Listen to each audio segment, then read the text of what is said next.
Hello the students, welcome back to YouTube channel. तो आज की इस क्लास में हम राजस्थान के इतिहास से संबंधित महत्वपूर्ण सवालों पर बात करेंगे जो आपके आने वाली एग्जाम्स जैसे कि Rajasthan high court group D, BSTC, PTET और सीटी एग्जाम्स के लिए बहुत ही महत्वपूर्ण साबित होगी। तो अगर आप चैनल पर नए आए तो चैनल को सब्सक्राइब और वीडियो को लाइक करना बिल्कुल भी ना भूलिएगा। तो आज की अपनी क्लास का टॉपिक रहेगा राजस्थान की प्रमुख ऐतिहासिक घटनाएं। तो राजस्थान की ऐतिहासिक घटनाओं से संबंधित ये हमारी आज की पहली क्लास रहेगी। तो आज की इस क्लास में हम राजस्थान के इतिहास से संबंधित महत्वपूर्ण सवाल कवर करेंगे। चलिए शुरू करते हैं। आपके सामने पहला सवाल है, गिंगोली का युद्ध किसके मध्य हुआ था? ऑप्शंस हैं जयपुर और बीकानेर, मेवाड़ और जोधपुर, जयपुर और जोधपुर या फिर जयपुर और मेवाड़। तो फ्रेंड्स, गिंगोली का जो युद्ध है वो किन किन के मध्य हुआ था? तो सवाल नंबर 1 का ऑप्शन नंबर 3 हमारा राइट आंसर हो जाएगा। गिंगोली का युद्ध फ्रेंड्स जयपुर और जोधपुर के मध्य हुआ था।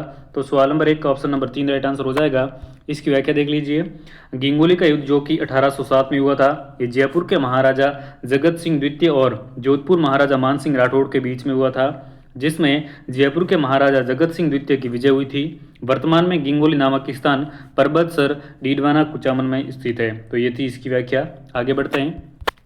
सवाल नंबर 2 है, तुंगा का युद्ध लड़ा गया। ऑप्शन है 1777, 1789, 1787 या फिर 1790। तो फ्रेंड्स, तुंगा का जो युद्ध है वो कब लड़ा गया था? तो सवाल नंबर 2 का ऑप्शन नंबर 3 राइट आंसर हो जाएगा। ये जो फ्रेंड्स तुंगा का युद्ध है ये लड़ा गया था 1787 में। तो सवाल नंबर 2 का ऑप्शन नंबर 3 राइट आंसर हो जाएगा। देखिए इसकी व्याख्या देख लीजिए। 28 जुलाई 1787 को दौसा के पास तुंगा नामक स्थान पर मराठा सेनानायक महादजी सिंधिया और जयपुर के शासक स्वयं प्रताप सिंह के बीच में युद्ध लड़ा गया था। इसमें मराठा सेना को पीछे हटना पड़ा था, यानी कि तुंगा के युद्ध में जो है जयपुर के शासक स्वयं प्रताप सिंह की विजय हुई थी। तो ये हो जाएगी इसकी व्याख्या। आगे बढ़ते हैं। सवाल नंबर 3 है, सामूगढ़ के युद्ध में दारा की पराजय का समाचार मिलते ही किस राजपूत शासक ने औरंगजेब की अधीनता स्वीकार कर ली? जब फ्रेंड्स जो है सामू के युद्ध में दारा की पराजय हुई थी, यह समाचार मिलते ही वो कौन सा राजपूत शासक था जिसने औरंगजेब की अधीनता स्वीकार कर ली? तो फ्रेंड्स, सवाल नंबर 3 का ऑप्शन 3 राइट आंसर हो जाएगा। मिर्जा राजा जयसिंह ने जो है वो सामूगढ़ के युद्ध में जो है दारा की पराजय का समाचार मिलते ही औरंगजेब की अधीनता स्वीकार कर ली थी। तो सवाल नंबर 3 का ऑप्शन 3 राइट आंसर हो जाएगा। सवाल नंबर नेक्स्ट है, गुजरात के सुल्तान बहादुर शाह ने चित्तौड़गढ़ किले पर किस वर्ष हमला किया? ऑप्शन हैं 1533, 1303, 1568 या फिर 1616। तो फ्रेंड्स, गुजरात के सुल्तान बहादुर शाह ने चित्तौड़गढ़ के किले पर हमला जो किया था वो 1533-34 के आसपास किया था। तो सवाल नंबर 4 का ऑप्शन नंबर 1 हमारा राइट आंसर हो जाएगा। चलिए अगला सवाल है, मेवाड़ के महाराणा प्रताप के विरुद्ध अंतिम मुगल आक्रमण का नेतृत्व किसने किया? तो फ्रेंड्स, मेवाड़ के महाराणा प्रताप के विरुद्ध अंतिम मुगल आक्रमण का फ्रेंड्स जो नेतृत्व किया था वो किया था जगन्नाथ कछवाहा ने। तो सवाल नंबर 5 का ऑप्शन नंबर 4 हमारा राइट आंसर हो जाएगा। आगे बढ़ेंगे। सवाल नंबर 6 है, महोबा विजय के बाद पृथ्वीराज चौहान ने किसे महोबा का प्रशासक बनाया? ऑप्शन हैं गोविंदराज, चंद पंजुन राय या फिर केमास। तो फ्रेंड्स, महोबा विजय के बाद में पृथ्वीराज चौहान ने महोबा का प्रशासक जो बनाया था वो बनाया था फ्रेंड्स पंजुन राय को। तो सवाल नंबर 6 का ऑप्शन नंबर 3 राइट आंसर हो जाएगा। आगे बढ़ेंगे।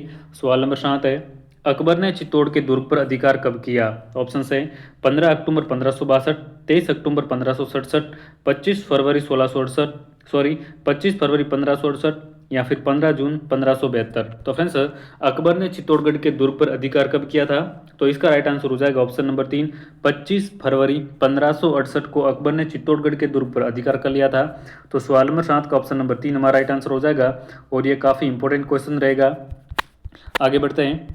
सवाल नंबर 8 है, रणथंभौर के शासक हमीर चौहान की किस वर्ष दिल्ली के सुल्तान जलालुद्दीन खिलजी की सेना के साथ प्रथम बार मुठभेड़ हुई? ऑप्शन हैं 1290, 1292, 1299 या फिर 1301 ईस्वी में। तो फ्रेंड्स, रणथंभौर के शासक हमीर देव चौहान की दिल्ली के सुल्तान जलालुद्दीन खिलजी की सेना के साथ जो प्रथम बार मुठभेड़ हुई थी वो फ्रेंड्स हुई थी 1290 ईस्वी में। तो सवाल नंबर 8 का ऑप्शन नंबर 1 राइट आंसर हो जाएगा। आगे बढ़ेंगे।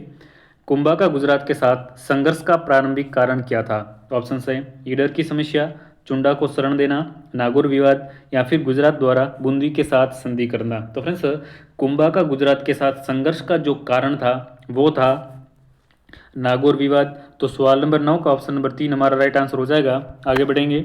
सवाल नंबर 10 है, खानवा के युद्ध में महाराणा संग्राम सिंह की सेना में कौन शामिल नहीं था? तो ऑप्शन है महमूद लोदी, हसन खां मेवाती, हाकिम खां सूर या फिर मालदेव राठौड़। तो फ्रेंड्स, खानवा के युद्ध में महाराणा संग्राम सिंह यानी कि महाराणा सांगा की सेना में कौन शामिल नहीं था? तो सवाल नंबर 10 का ऑप्शन नंबर 3 हमारा राइट आंसर हो जाएगा। हाकिम खां सूर जो है वो इसमें शामिल नहीं था। चलिए आगे बढ़ते हैं। सवाल नंबर 11 है, हल्दी घाटी के युद्ध में महाराणा प्रताप की भील सेना का कमांडर कौन था? तो ऑप्शन है राणा पुंजा, लूणा, फ्रेंड्स यहाँ पर लूणा है, और राणा प्रताप या फिर पृथ्वीराज चौहान। तो फ्रेंड्स, हल्दी घाटी के युद्ध में महाराणा प्रताप की भील सेना का कमांडर कौन था? तो सवाल नंबर 11 का ऑप्शन नंबर 1 हमारा राइट आंसर हो जाएगा, राणा पुंजा। सवाल नंबर 12 है, कर्नल जेम्स टोड ने निम्नलिखित में से किस युद्ध को मेवाड़ का मैराथन कहकर पुकारा? तो फ्रेंड्स, कर्नल जेम्स टोड ने किस युद्ध को जो है वो मेवाड़ का मैराथन कहा था? तो सवाल नंबर 12 का ऑप्शन नंबर 2 हमारा राइट आंसर हो जाएगा। कर्नल जेम्स टोड ने दिवेर के युद्ध को जो है वो फ्रेंड्स मेवाड़ का मैराथन कहा था। तो सवाल नंबर 12 का ऑप्शन 2 राइट आंसर हो जाएगा। सवाल नंबर 13 है, निम्नलिखित में से किस स्थान पर अलाउद्दीन खिलजी का युद्ध नहीं हुआ? तो फ्रेंड्स, इनमें से कौन से स्थान पर जो है वो अलाउद्दीन खिलजी ने कभी युद्ध नहीं लड़ा? तो सवाल नंबर 13 का ऑप्शन नंबर 2 राइट आंसर हो जाएगा। जो है फ्रेंड्स देखिए, अलाउद्दीन खिलजी ने नाडोल का युद्ध नहीं लड़ा था। बाकी अलाउद्दीन खिलजी ने रणथंबोर का युद्ध भी लड़ा, सिवाना का भी लड़ा और जालोर का भी लड़ा। तो सवाल नंबर 13 का ऑप्शन नंबर 2 राइट आंसर हो जाएगा। आगे बढ़ेंगे। सवाल नंबर 14 है, मोहम्मद गोरी व पृथ्वीराज चौहान के बीच तराइन का दूसरा युद्ध कब हुआ था? तो फ्रेंड्स, मोहम्मद गोरी और पृथ्वीराज चौहान के मध्य जो है वो तराइन का पहला युद्ध जो है वो फ्रेंड्स कब हुआ था? तो तराइन का प्रथम युद्ध 1191 में हुआ था। और इसने पूछा है कि तराइन का जो दूसरा युद्ध है वो कब हुआ था? तो तराइन का दूसरा युद्ध फ्रेंड जो है 1192 में हुआ था। तो सवाल नंबर 14 का ऑप्शन नंबर 3 राइट आंसर हो जाएगा। आगे बढ़ेंगे।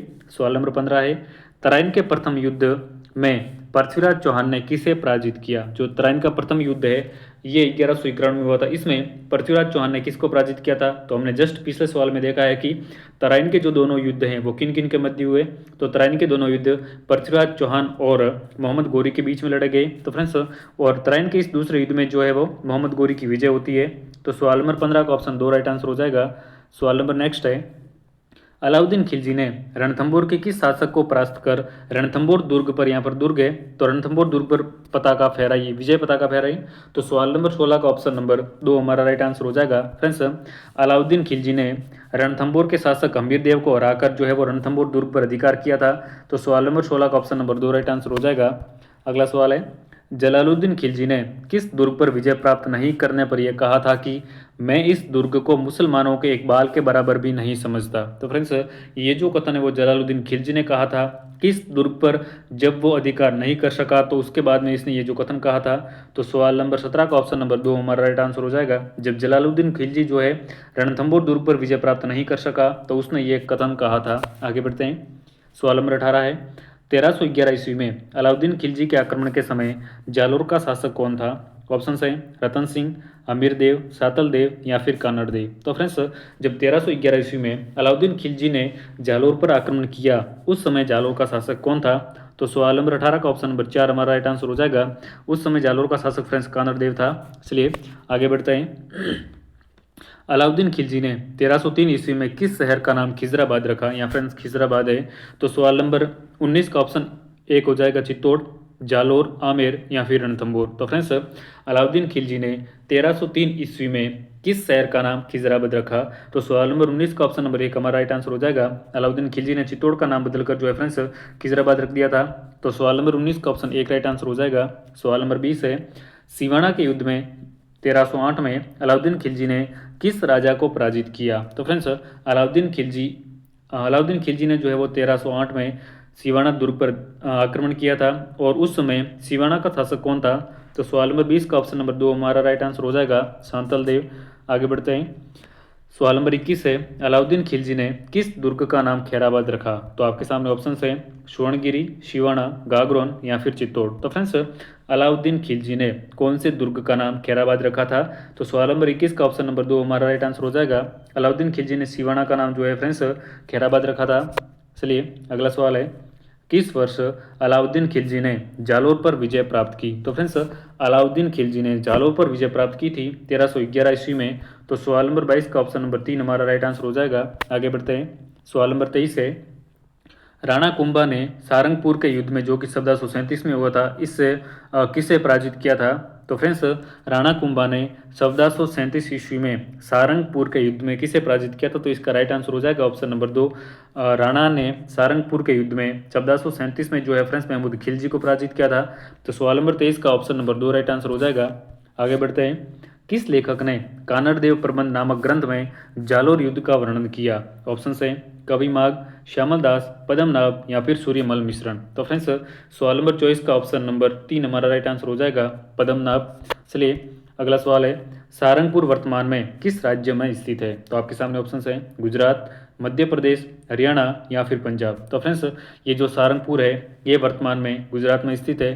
तो सवाल नंबर 25 का ऑप्शन नंबर 1 हमारा राइट आंसर हो जाएगा। चलिए आगे बढ़ते हैं। सवाल नंबर 26 है, किस विजय के उपलक्ष्य में राणा कुंभा ने चित्तौड़ में विजय स्तंभ का निर्माण करवाया? ये काफ़ी इंपॉर्टेंट सवाल है। तो फ्रेंड्स विजय स्तंभ का निर्माण जो है राणा कुंभा ने किस विजय के उपलक्ष्य में करवाया था? सॉरी। तो सवाल नंबर 26 का ऑप्शन नंबर 2 हमारा राइट आंसर हो जाएगा। राणा कुंभा ने मालवा विजय के उपलक्ष्य में जो है फ्रेंड्स विजय स्तंभ का निर्माण करवाया था। तो सवाल नंबर 26 का ऑप्शन नंबर 2 राइट आंसर हो जाएगा। अगला सवाल है, किस युद्ध का संबंध राणा सांगा से नहीं है? ऑप्शन है गागरोन, दिवेर, खातोली या फिर बांडी। तो फ्रेंड्स राणा सांगा के इनमें से संबंध कौन से युद्ध से नहीं रहा? तो सवाल नंबर 27 का ऑप्शन नंबर 2 हमारा राइट आंसर हो जाएगा। राणा सांगा का संबंध दिवेर के युद्ध से नहीं रहा था। चलिए आगे बढ़ते हैं। सवाल नंबर 28 से, खानवा युद्ध से पूर्व राणा सांगा ने बाबर को कहाँ पराजित किया? ऑप्शन है बयाना में, बांडी में, धौलपुर में या फिर खातौल में। तो फ्रेंड्स खानवा युद्ध से पूर्व राणा सांगा ने बाबर को कहाँ पर पराजित किया था? तो इसका राइट आंसर हो जाएगा ऑप्शन नंबर 1 बयाना में। चलिए अगले सवाल की बात कर लेते हैं। राणा सांगा ने किस युद्ध में प्राचीन राजपूत परंपरा पाती पेरवन को अपनाया? तो आपके सामने ऑप्शन है बयाना के युद्ध में, खानवा के युद्ध में, खातौली के युद्ध में या फिर उपयुक्त सभी में। तो फ्रेंड्स राणा सांगा ने कौन से युद्ध में जो है वो प्राचीन राजपूतों की परंपरा पाती पेरवन को अपनाया था? तो सवाल नंबर 29 का ऑप्शन नंबर 2 राइट आंसर हो जाएगा, खानवा के युद्ध में। चलिए अगला सवाल है, राणा सांगा ने बांडी के युद्ध में दिल्ली के सुल्तान इब्राहिम लोधी को परास्त किया। वर्तमान में बांडी कहाँ पर स्थित है? तो फ्रेंड्स बांडी जो है वर्तमान में राजस्थान के धौलपुर जिले में स्थित है। तो सवाल नंबर 30 का ऑप्शन नंबर 4 हमारा राइट आंसर हो जाएगा। तो ये थी अपनी आज की क्लास। तो आज की इस क्लास में हमने राजस्थान के इतिहास से संबंधित 30 महत्वपूर्ण सवालों कवर किए हैं। अगर आपको वीडियो पसंद आए तो वीडियो को लाइक, शेयर और चैनल को सब्सक्राइब जरूर कर दीजिएगा। धन्यवाद।